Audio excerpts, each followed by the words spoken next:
Everyone, very good morning to all of you. आज के दिन की शुरुआत करेंगे 8 और 9 नवंबर 2023 के करंट अफेयर के साथ। कल वीडियो नहीं आ पाया था, तो यही कारण है कि आज के वीडियो में दोनों दिन के करंट अफेयर हम लोग कवर करेंगे। तो वीडियो थोड़ा सा बड़ा होगा आज का, लेकिन अंतिम तक सारी न्यूज़ आपको ध्यान से देखनी है। दोनों दिन के पीडीएफ आप एग्जाम इंजन एप्लीकेशन से डाउनलोड कर सकते हैं। एप्लीकेशन का डायरेक्ट लिंक वीडियो के डिस्क्रिप्शन में दिया हुआ है। एप्लीकेशन के अंदर जब आप जाएंगे तो वहां पर फ्री स्टडी मटेरियल का ऑप्शन आता है। उसी के अंदर डेली के स्टैटिक जीके के साथ करंट अफेयर पीडीएफ अपलोड होते हैं। शुरू करेंगे आज का वीडियो, लेकिन पहले बात कर लेते हैं पिछले क्वेश्चन की। मैंने आपसे पिछले वीडियो में एक क्वेश्चन ये पूछा था कि इस बार जो 2023 में ICC men's cricket world cup का आयोजन किया जा रहा है, ये कौन सा संस्करण खेला जा रहा है। तो इस बार इसका 13वां संस्करण का आयोजन किया जा रहा है। ICC men's cricket world cup, जिसकी शुरुआत 1975 में करी गई थी। 1975 में इसको वेस्ट इंडीज ने जीता था। उसके बाद 1979 वाला जो वर्ल्ड कप था, उसको भी वेस्ट इंडीज ने जीता था। और उसके बाद 1983 वाला जो था, इसको जीता था भारत ने पहली बार। उसके बाद 2011 का जो विश्व कप था, वो एम एस धोनी की कप्तानी में फिर से भारत ने जीता। और इस बार 2023 का वर्ल्ड कप चल रहा है, जिसका समापन 19 नवंबर को होने वाला है। और एक बात और आप ध्यान रखें, जो करंट अफेयर से रिलेटेड दो क्वेश्चन है, दोनों में अंतर है, ये चीज ध्यान रखिएगा। इस बार ICC men's cricket world cup के ब्रांड एम्बेसडर कौन है, तो ये हैं शाहरुख खान। अब दूसरा क्वेश्चन, इस बार ICC men's cricket world cup के ग्लोबल एम्बेसडर कौन है, तो ये हैं सचिन तेंदुलकर। तो दोनों में अंतर है, आप समझ सकते हो। ग्लोबल एम्बेसडर आपसे पूछा जाए तो सचिन तेंदुलकर होंगे, और ब्रांड एम्बेसडर शाहरुख खान। अब शुरू करते हैं करंट अफेयर। पहली बार Australia India education and skill council की मीटिंग का आयोजन भारत के कौन से इंस्टीट्यूट में भी किया गया है। इसका आयोजन आईआईटी गांधीनगर में किया गया। इससे पहले ऑस्ट्रेलिया और भारत के बीच में कभी भी एजुकेशन एंड स्किल को लेकर कोई भी काउंसिल मीटिंग का आयोजन नहीं किया गया। इस मीटिंग का मेन उद्देश्य यह था कि दोनों देश एक दूसरे के अंदर एजुकेशन क्वालिटी को बढ़ाने में मदद करेंगे, और साथ में दोनों देश एक दूसरे को सहयोग करेंगे स्किल डेवलपमेंट को लेकर। स्किल डेवलपमेंट के क्षेत्र में कई चीज़ें आ जाती हैं, जैसे कि जो स्टूडेंट्स हैं, मान लीजिए इंजीनियरिंग का स्टूडेंट है या एमबीए का स्टूडेंट है, वो अपने लास्ट सेमेस्टर में है इस टाइम पे, तो अब उसे इंटरव्यू फेस करने हैं, तो उसकी स्किल्स को भी देखेंगे आने वाली कंपनीज। तो इस टाइम पर स्किल डेवलपमेंट होना बहुत ज़रूरी है। इसके अलावा आगे चलकर इसमें एमएसएमईज भी जोड़े जाएंगे, छोटे और लघु उद्योग करने वाले लोग, ताकि उनकी भी स्किल डेवलपमेंट करी जा सके, वो अपना जीवन यापन कर सकें। ऑस्ट्रेलिया में इस टाइम पे प्रधानमंत्री हैं एंथनी एल्बनीज। कौन है? Anthony Albanese. ऑस्ट्रेलिया की कैपिटल है कैनबरा। भारत का एक पोर्ट है जिसको बोलते हैं हम लोग मुंद्रा पोर्ट। मुंद्रा पोर्ट भारत का पहला ऐसा पोर्ट बन गया है जिसने पिछले एक साल में 16.1 मिलियन टन कार्गो को हैंडल किया है। मतलब कहने का कि इस साल 2023 के शुरुआत से लेकर अभी तक यहाँ पर जितना भी टन सामान आता है और जाता है, उसको टोटल मिला दें तो 16.1 मिलियन टन कार्गो का आना और जाना हुआ है।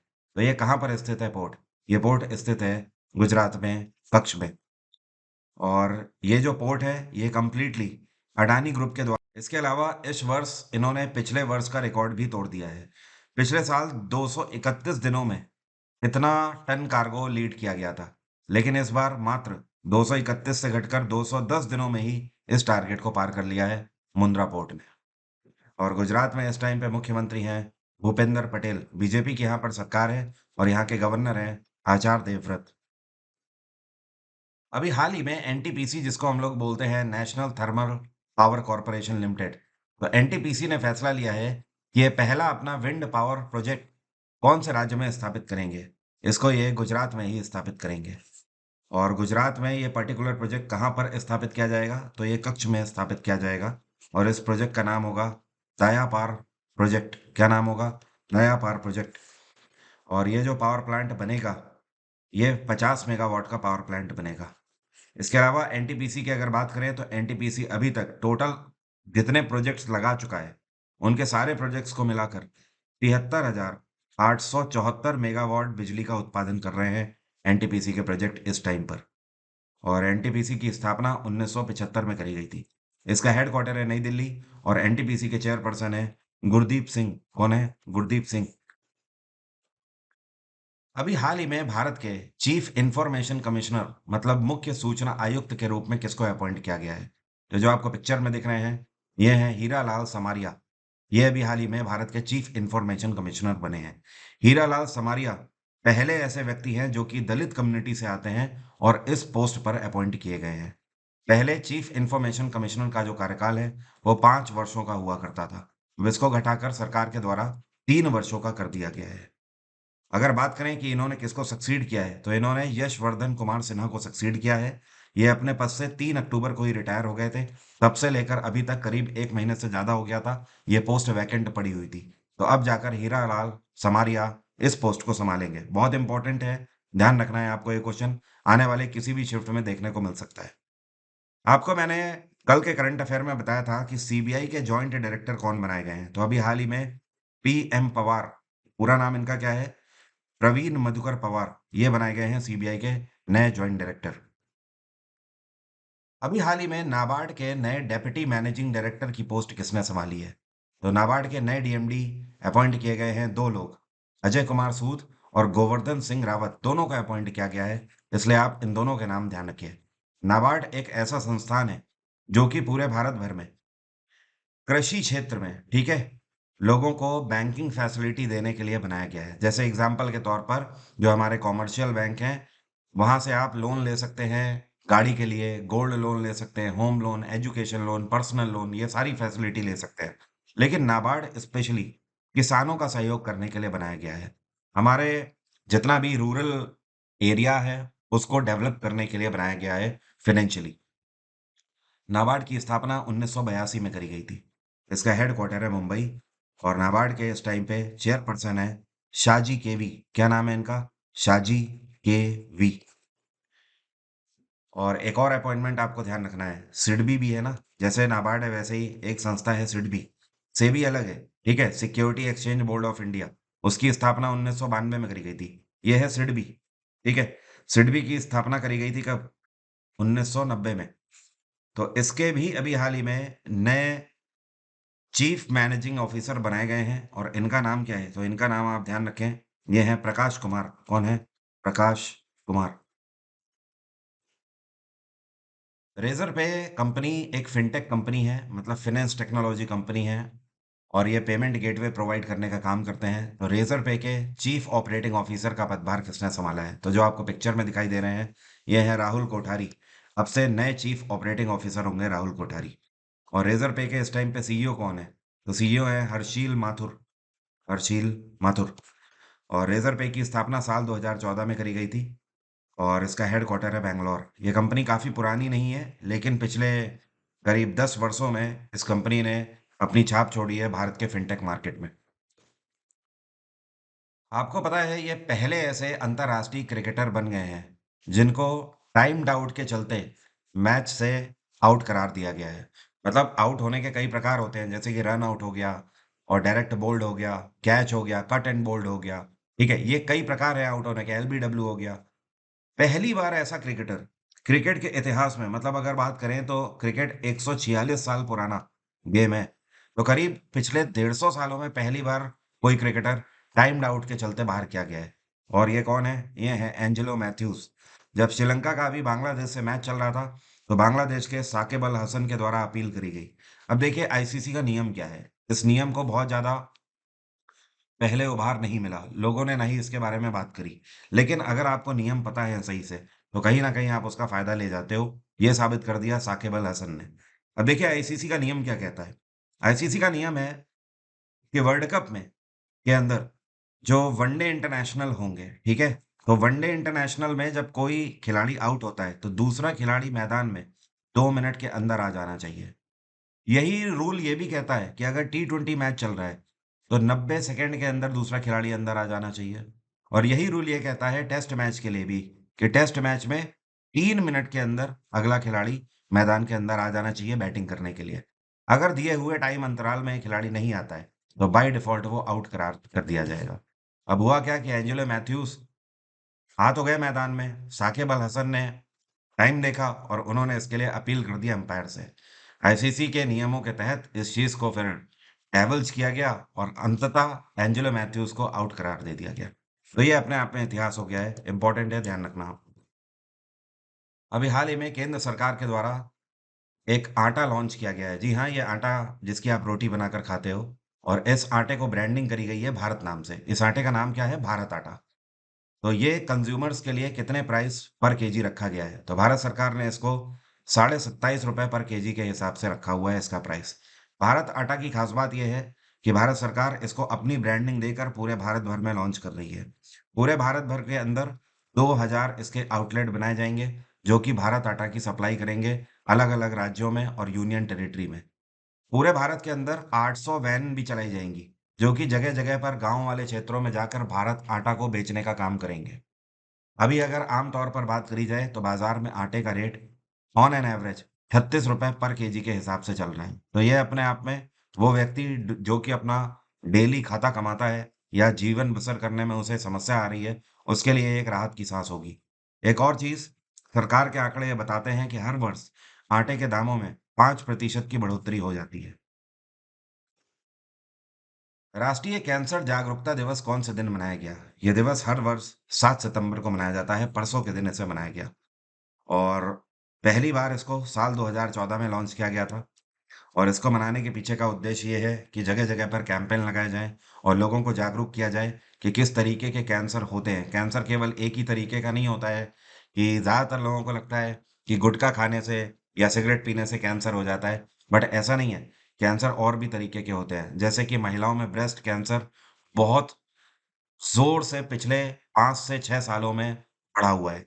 इसके अलावा अभी एक कुछ टाइम पहले स्पाइन कैंसर देखने को मिला, ठीक है?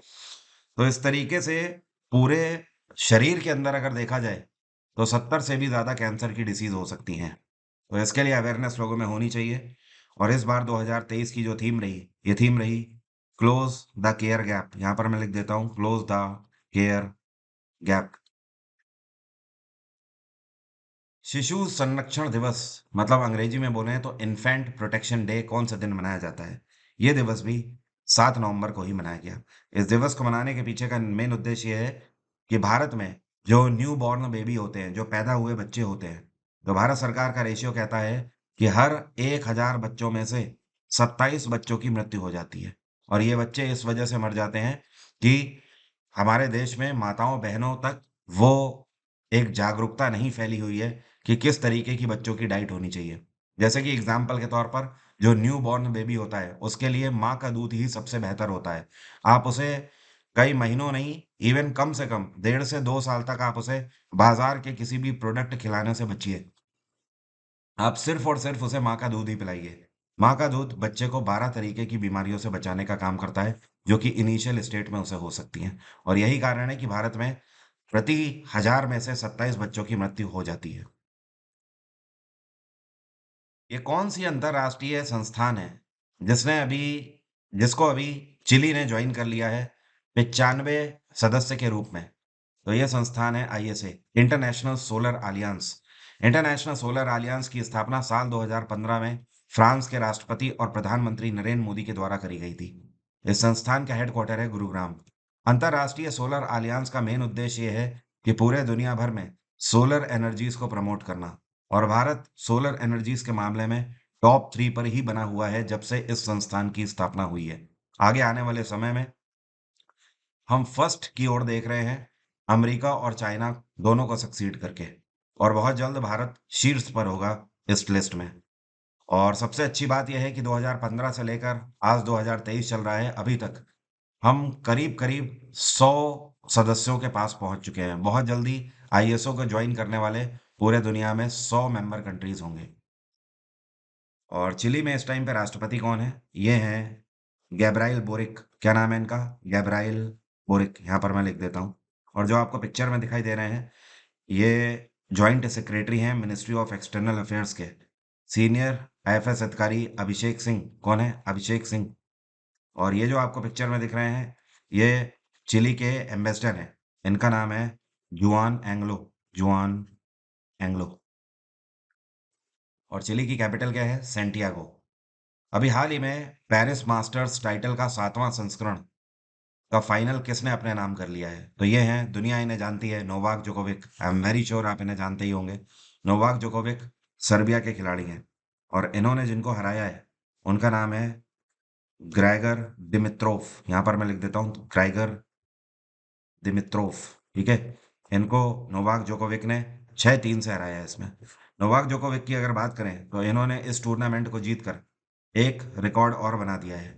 ये पेरिस मास्टर्स को जीतने वाले सबसे ज्यादा उम्र के खिलाड़ी बन गए हैं।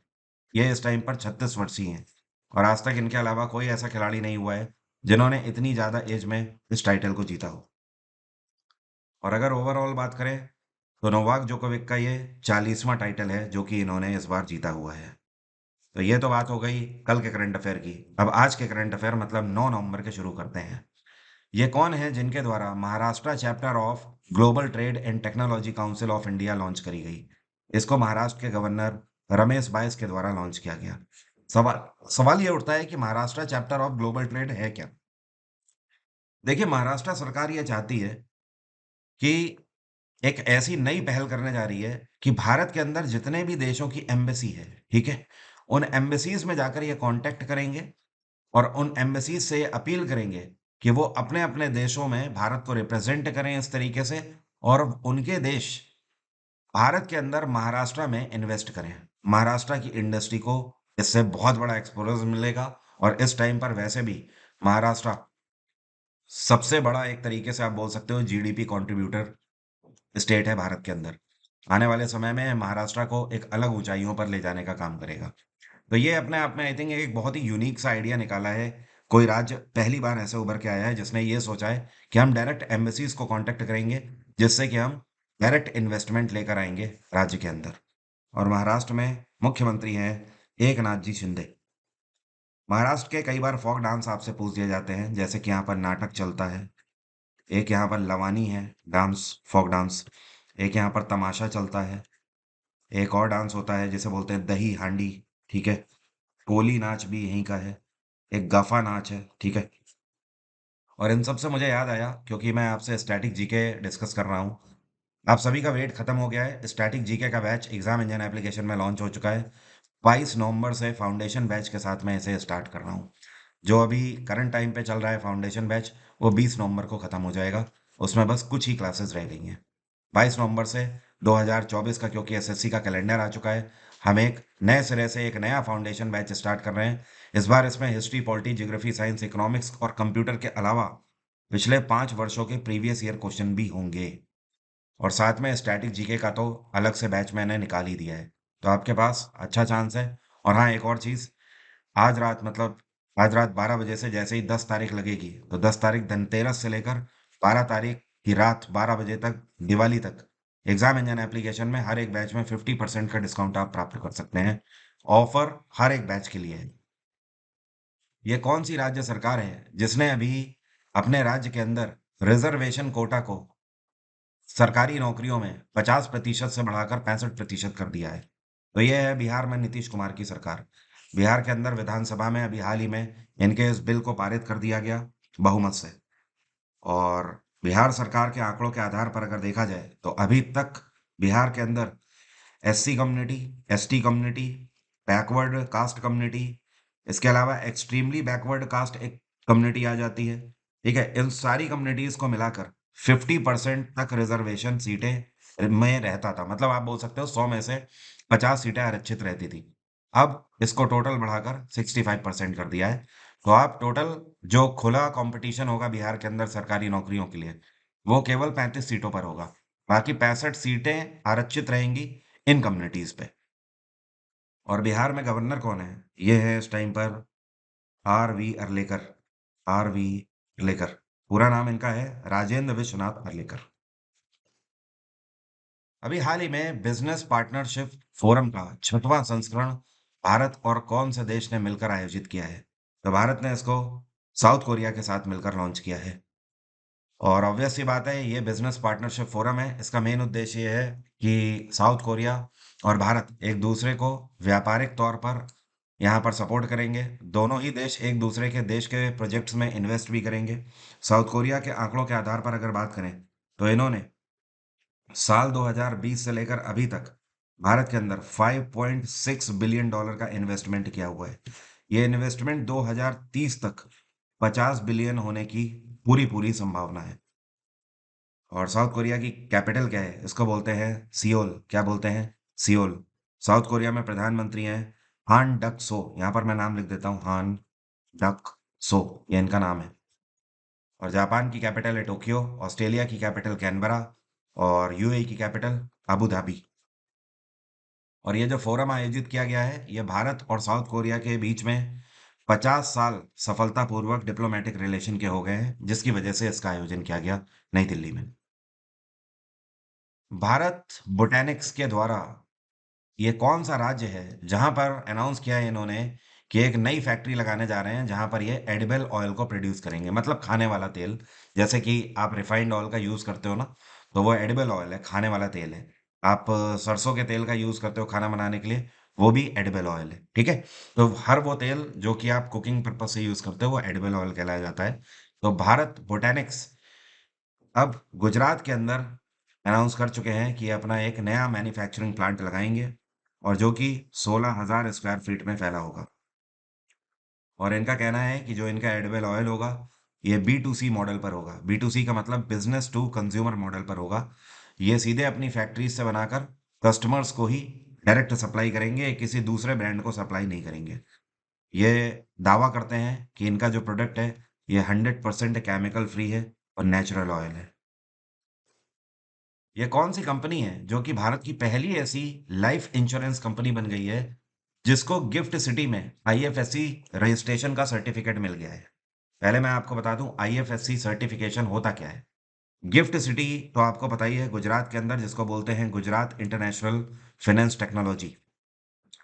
अगर आपको दुनिया में कहीं पर भी सर्विसेज देनी है तो आपको गिफ्ट सिटी में रजिस्टर करना होगा, ठीक है। ये नॉर्म्स है। तो अभी तक कोई भी लाइफ इंश्योरेंस कंपनी नहीं थी जिसने गिफ्ट सिटी में खुद को रजिस्टर किया था। ये पहली ऐसी कंपनी बन गई है, इंडिया फर्स्ट लाइफ इंश्योरेंस। तो अल्टीमेटली आप बोल सकते हो इंडिया फर्स्ट अब दुनिया भर में अपनी इंश्योरेंस सर्विस दे पाएंगे क्योंकि इन्हें सर्टिफिकेट मिल गया है। वैसे जो India first life insurance company है, इसमें सबसे ज्यादा शेयर बैंक ऑफ बड़ौदा के हैं। 65% शेयर हैं बैंक ऑफ बड़ौदा के इसमें। और इसके बाद यूनियन बैंक के भी शेयर हैं इसमें, 9%। ये कौन सा राज्य है जो कि दूसरे 9 राज्यों के साथ अभी समझौता कर चुका है हाल ही में, माइग्रेंट वर्कर्स को सपोर्ट करने के लिए और उनके वेलफेयर के लिए? देखिए, माइग्रेंट वर्कर का मतलब, जैसे कि आप रहते हो यूपी में और आप काम करने के लिए जा रहे हो महाराष्ट्र में, आप मुंबई में काम करते हो जाकर, तो एक तरीके से आप महाराष्ट्र के अंदर क्या हो, माइग्रेंट वर्कर हो। आप वहां पर पैसा कमाने के लिए गए हुए हो। तो यह है झारखंड सरकार। झारखंड में हेमंत सोरेन मुख्यमंत्री हैं। हेमंत सोरेन सरकार ने भी हाल ही में कई राज्यों के साथ, टोटल 9 स्टेट हैं जिनके साथ पैक्ट साइन किया है। जैसे कि गुजरात हो गया, महाराष्ट्र हो गया, तमिलनाडु हो गया, तेलंगाना, कर्नाटक, आंध्र प्रदेश, हरियाणा, केरल, और साथ में दिल्ली। इन सभी राज्यों और दिल्ली यूटी के साथ इन्होंने पैक्ट साइन किया है। इसका मेन उद्देश्य ये है कि झारखंड से कोई भी व्यक्ति अगर काम करने इन जगहों पर जाता है तो ये राज्य सरकारें और यूटी सरकार स्पेशली झारखंड के जो माइग्रेंट वर्कर्स होंगे उनको अपनी योजनाओं का लाभ जरूर देंगे। और ये इन राज्यों की अब जिम्मेदारी होगी कि अगर कोई झारखंड का मजदूर है जो कि काम करने वहां पर गया है, वो ऐसी स्कीमें निकालें जो कि उसके लिए भी एप्लीकेबल हो। और झारखंड में गवर्नर है सीपी राधाकृष्णन। कौन है? सीपी राधाकृष्णन। उड़ीसा में नवीन पटनायक की सरकार है। हरियाणा में मनोहर लाल खट्टर की सरकार है। गुजरात में भूपेंद्र पटेल है मुख्यमंत्री। इनमें से ये कौन सा राज्य है जिसको ग्लोबल रिस्पॉन्सिबल टूरिज्म अवार्ड 2023 से सम्मानित किया गया है? ये राज्य है केरल। केरल एक बार फिर से सम्मानित किया गया है। ये पहली बार नहीं है जब केरल सबसे ज्यादा सफल रहा है पर्यटकों को अपनी तरफ आकर्षित करने के लिए। ये है। तो इस बार इन्होंने टूरिज्म अवार्ड 2023 का अपने नाम कर लिया है। इसका सीधा सीधा फायदा केरल के अंदर जो एमएसएमईज हैं उनको भी देखने को मिलेगा। इससे पहले गोवा ने भी कई बार पर्यटकों के मामले में सबसे नंबर 1 खुद को रखा है, बट पिछले 2 सालों से केरल नंबर 1 पे चल रहा है। केरल में मुख्यमंत्री हैं पिनाराय विजयन। और आपको पता है अभी करीब पिछले साल की न्यूज़ थी, तब भी मैं करंट अफेयर में आपको बता रहा था कि केरल के अंदर केरल सरकार ने फैसला लिया है कि जितने भी रिमोट एरियाज हैं, मतलब जो दूर दराज के एरियाज हैं, उनको भी वो neat and clean and green करेंगे। जिससे कि वहां पर पर्यटन को बढ़ावा मिलेगा और वहां पे रहने वाले लोगों की भी आमदनी होगी। और केरल में गवर्नर है आरिफ मोहम्मद खान। ये कौन सी फॉरेन कंपनी है जिसने अभी एक माइलस्टोन अचीव कर लिया? दरअसल हुआ क्या कि भारत सरकार में रक्षा मंत्रालय के द्वारा इस कंपनी को 100% एफडीआई की परमिशन दे दी गई है। एफडीआई मतलब फॉरेन डायरेक्ट इन्वेस्टमेंट।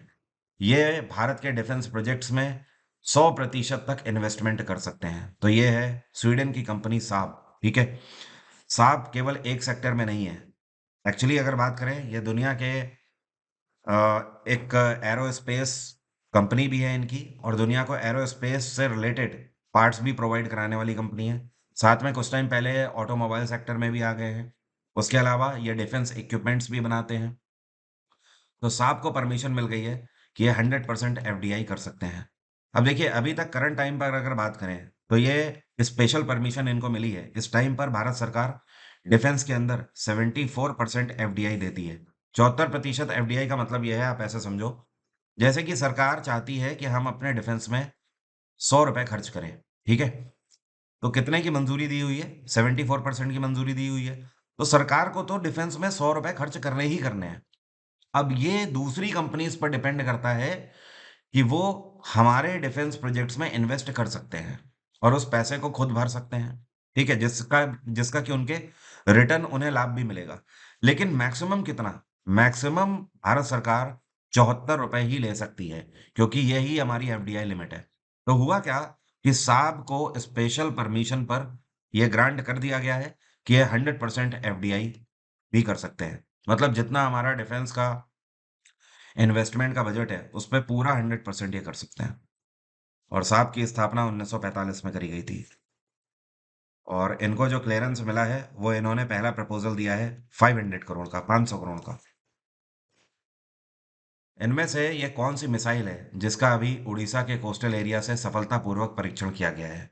तो भारत के द्वारा अभी हाल ही में प्रलय मिसाइल का सफलतापूर्वक परीक्षण उड़ीसा के कोस्टल एरिया से किया गया। इस मिसाइल को डीआरडीओ के द्वारा बनाया गया है। इस मिसाइल की जो रेंज है, ये है करीब करीब 350 किलोमीटर।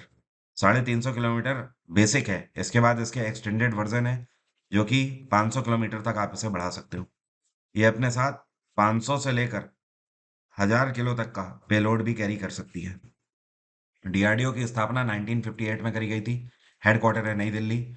और इसके चीफ हैं समीर वी कामत। कौन है समीर वी कामत? ये कौन सा संस्थान है जिसने सेंटर ऑफ एक्सीलेंस अपना स्थापित किया है एटमैन के नाम से? और ये एयर क्वालिटी को मॉनिटर करने का काम करेंगे। आप लोग इस टाइम पर देख ही रहे हो, एयर क्वालिटी हर वर्ष दिवाली के टाइम पर बहुत ही पुअर हो जाती है। लगभग लगभग जितने भी मेट्रो सिटीज हैं उनके आसपास तो हो ही जाती है।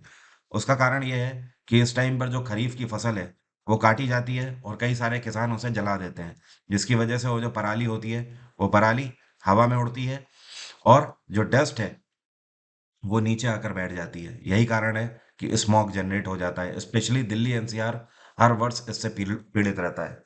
एटमैन नाम का जो इन्होंने एक एक्सीलेंस सेंटर खोला हुआ है, ये है आईआईटी कानपुर। आईआईटी कानपुर के एक छात्रों के ग्रुप ने ये एक ऐसा इक्विपमेंट बनाया है जो कि एयर क्वालिटी को सिर्फ मॉनिटर ही नहीं, इम्प्रूव करने का काम करेगा। पहले चरण में उत्तर प्रदेश के कई शहरों में और बिहार के कई शहरों में इसको डेमोन्स्ट्रेशन के लिए अप्लाई किया जाएगा।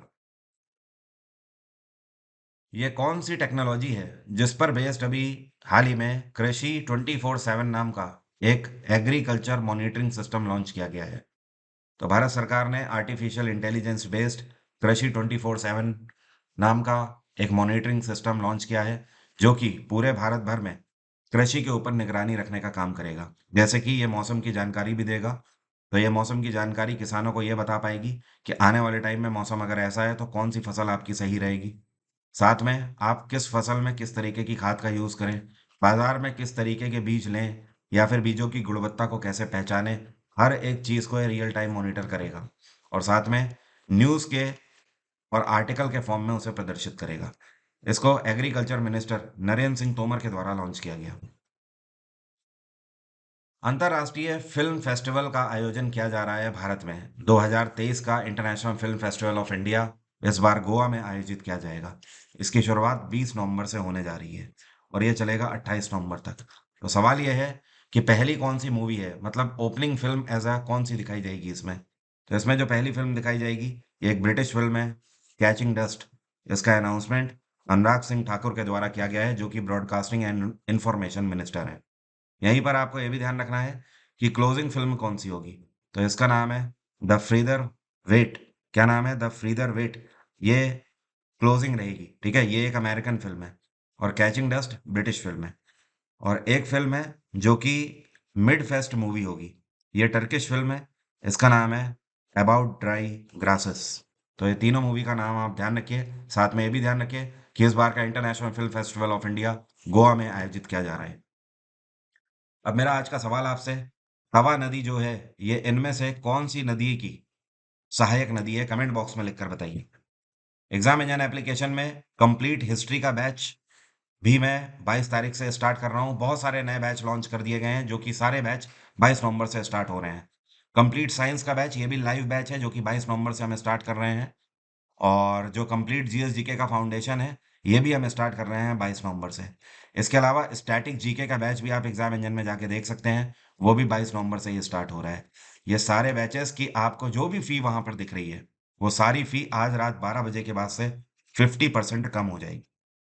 तो आपके पास अच्छा मौका है, इस दिवाली में फ़ायदा उठाइए, क्योंकि हमारा उद्देश्य है शिक्षा जो है, वो पैसे के अभाव में नहीं रुकनी चाहिए। तो इस उद्देश्य के साथ ही हमने 1 साल अभी हाल ही में पूरे किए हैं। सफलतापूर्वक कई सारे स्टूडेंट्स का सिलेक्शन हुआ है। इस बार आपका सिलेक्शन होना ज़रूरी है, क्योंकि एसएससी ऐसा कैलेंडर जल्दी-जल्दी लॉन्च नहीं करता है। पहली बार हुआ है कि 2023 चल रहा है और 2025 तक का कैलेंडर एसएससी ने लॉन्च कर दिया है। इस मौके को आपको छोड़ना नहीं है। क्योंकि एसएससी को आप भी जानते हो और मैं भी जानता हूँ, सारी चीज़ें अभी सही चल रही हैं, तो बेहतर होगा मौके का आप फ़ायदा उठा लीजिए, वरना पहले आप के चक्कर में कहीं गाड़ी ना छूट जाए। आप ये सोचते रहें कि नहीं चीज़ें बेहतर हो जाएँगी और बेहतर होगी तब करेंगे, बट ऐसा नहीं है। आप ये समझिए अगर आप पढ़ाई नहीं कर रहे हैं, तो दुनिया के किसी भी कोने में बैठा हुआ, दुनिया की तो बात नहीं बोलेंगे क्योंकि सरकारी नौकरी की बात हो रही है, भारत के किसी भी कोने में बैठा हुआ कोई ना कोई ज़रूर अपना कमरा बंद करके पढ़ रहा है। आप पढ़ाई करें या ना करें, वो कर रहा है और उसका सिलेक्शन हो जाएगा। तो ख़्याल रखिए और कल फिर से सेम टाइम पे मुलाकात होगी। Thank you so much. Have a nice day. Take care. Bye bye. आपका दिन मंगलमय हो।